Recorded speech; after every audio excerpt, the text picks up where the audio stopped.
Ito po sitwasyon ng sa rally sa Manila at saka Quezon City. Boss, rally po ay mapayapa at generally peaceful po. Actually wala namang nagrarally pa sa kabila. Mamayang after lunch pa po yung program po. Sa Manila po.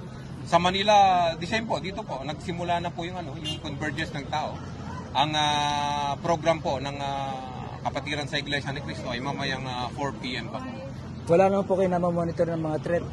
Wala po tayong namomonitor but the usual, tuloy-tuloy po yung koordinasyon natin sa mga intelligence unit. Nang sa ganun ay nakakasiguro po tayo na hindi po tayo malulusutan. Yung signal po ng telco, mag-o-off po ba?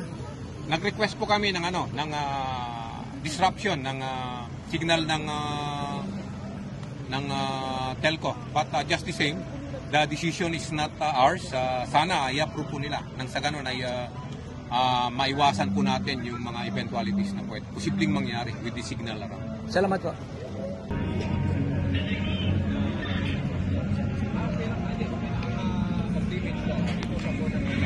Pero sa mga kalsada, okay lang.